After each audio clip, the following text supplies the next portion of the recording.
ನಾನು doctor K Sudhakar ಅವರಿಗೆ ಅಭಿನಂದನೆ ಸಲ್ಲಿಸ್ತೀನಿ.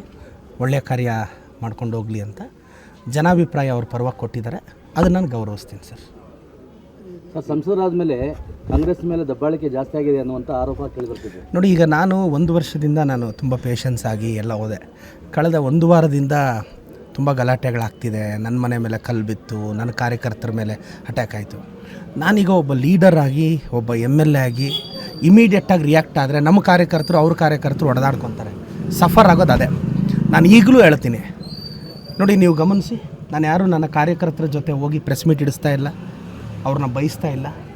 ಆದರೆ ಪಾಪ ಅವ್ರ ಕಾರ್ಯಕರ್ತರು ತುಂಬ ಜನ ನಾನು ವಿನಂತಿ ಮಾಡೋದೇನು ಗೊತ್ತಾ, ನಾನು ಬೈಬೇಕಾ, ನಾನು ಟಾರ್ಗೆಟ್ ಮಾಡ್ಬೇಕಾ, ನಾನೇ ಹಿಡಿತೀನಿ ಆ ಕಾಡಕ್ಕೆ. ಯಾರೋ ನನ್ನ ಕಾರ್ಯಕರ್ತರನ್ನೆಲ್ಲ ಬಲಿ ಮಾಡಲ್ಲ ನಾನು. ರಾಜಕಾರಣ ಯಾವತ್ತು ನಾಳೆ ಗೆಲ್ತೀವಿ ಸೋಲ್ತೀವಿ. ನಾಳೆ ನಾವು ಲೀಡರ್ಸ್ ಎಲ್ಲ ಸೈಲೆಂಟಾಗಿದ್ದುಬಿಟ್ಟು ಪಾಪ ಕಾರ್ಯಕರ್ತರು ಅವ್ರು ಸಫರ್ ಆಗಬಾರ್ದು. ನನ್ನ ಇಷ್ಟ, ನನ್ನ ಉದ್ದೇಶ ಇದು, ನನ್ನ ಅಸ್ತಿತ್ವ ನಾನೇ ಕಾಪಾಡ್ಕೊತೀನಿ. ಪಾಪ ಅಲ್ಲಿ ಕಾರ್ಯಕರ್ತರು ಸುಮ್ಮನೆ ಸಮಸ್ಯೆ ಮಾಡ್ಕೊತಾರೆ. ಅದಕ್ಕೆ ನಾನು ಪೇಷನ್ಸ್ ಆಗಿದ್ದೀನಿ. ಕಾನೂನು ಸುವ್ಯವಸ್ಥೆ ಹಾಳಾಗಬಾರ್ದು. 4-5 ಕಡೆ ದಾಳಿ ಆಯಿತು. ಇಮಿಡಿಯೇಟಾಗಿ ರಿಯಾಕ್ಟ್ ಆಗಬಾರ್ದು. ನಾನು ಚಿಕ್ಕಬಳ್ಳಾಪುರ ಜನತೆಯನ್ನು ವಿನಂತಿಸ್ತೇನೆ, ದಯವಿಟ್ಟು ಡಾಕ್ಟರ್ ಕೆ ಸುಧಾಕರ್ ಅವರು ಚೆನ್ನಾಗಿರ್ತಾರಪ್ಪ, ನಾನು ಚೆನ್ನಾಗಿರ್ತೀನಿ. ಅವರು ಡೆಲ್ಲಿಯಲ್ಲಿ ಆರಾಮಾಗಿರ್ತಾರೆ, ನಾನು ಬೆಂಗಳೂರಲ್ಲಿ ಆರಾಮಾಗಿರ್ತೀನಿ. ನಮ್ಮ ಹೆಂಡತಿ ಮಕ್ಕಳ ಜೊತೆ ನಾವು ಹ್ಯಾಪಿಯಾಗಿರ್ತೀವಿ. ನೀವು ಯಾಕ್ರಯ್ಯ ನಮಗೋಸ್ಕರ ಹೊಡೆದಾಡ್ತೀರಾ? ಬನ್ನಿ, ಪ್ರೀತಿ ಇದ್ದರೆ ನಾವೆಲ್ಲೋ ಫೀಲ್ಡಿಗೆ ಬಂದಾಗ ಜೊತೆಯಲ್ಲಿ ಬನ್ನಿ, ಸಾಧ್ಯ ಇದ್ರೆ ಒಂದು ತಿಂಡಿ ತಿನ್ನೋಣ. ಸುಮ್ಮನೆ ಬಟ್ಟೆ ಎಲ್ಲ ಹರ್ಕೋಬೇಡ್ರಯ್ಯ, ನಮಗೆಲ್ಲ ನಮ್ಮ ಹೆಂಡತಿ ಮಕ್ಕಳೇ ಮುಖ್ಯ. ಇದು ಅರ್ಥ ಮಾಡ್ಕೊಳ್ಳಿ. ನಾನು ಇರೋದು ಹೇಳ್ತಾ ಇದ್ದೀನಿ. ರಾಜೀನಾಮೆ ಪ್ರಕರಣ ವೈಯಕ್ತಿಕ ತೇಜೋವಧೆ ಅಂತ ಇಲ್ಲ, ಅದೇನಿಲ್ಲ. ನೋಡಿ ಸರ್, ನಾನು ಭೀಮಪ್ಪ ಪಾಟೀಲ್ ಅವರೇ ಬೈಕ್ ತೊಗೊಂಡಿದ್ದು, ಅವರು ಖಾಸಗಿ ವಾಹಿನಿಯಲ್ಲಿ ನಾನು ಹೇಳಿದ್ದೆ, ನಾನು ರಾಜೀನಾಮೆ ಕೊಡೋಕ್ಕೆ ಸಿದ್ಧ, ಈಗಲೂ ಸಿದ್ಧ. ಯಾವಾಗ ಅವ್ರ ಸವಾಲನ್ನು ಸ್ವೀಕರಿಸಿದ್ರೆ. ಏನು ಪಾಟೀಲ್ ಸರ್, ಸವಾಲು ಸ್ವೀಕರಿಸಿಲ್ಲ.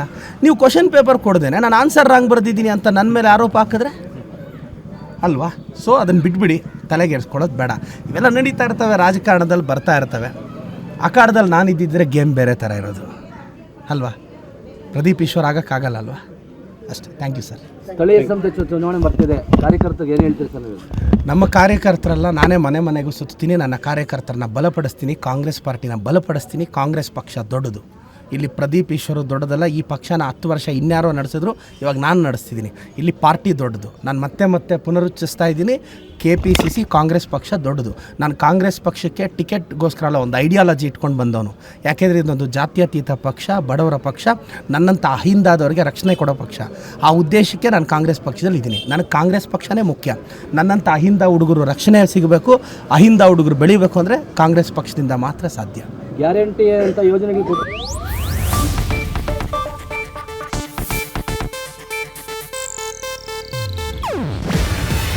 ಇದು ಏಷ್ಯಾನೆಟ್ ನ್ಯೂಸ್ ನೆಟ್ವರ್ಕ್ ಪ್ರಸ್ತುತಿ. ನೀವು ನೋಡ್ತಿದ್ದೀರಾ ಏಷ್ಯಾನೆಟ್ ಸುವರ್ಣ ನ್ಯೂಸ್.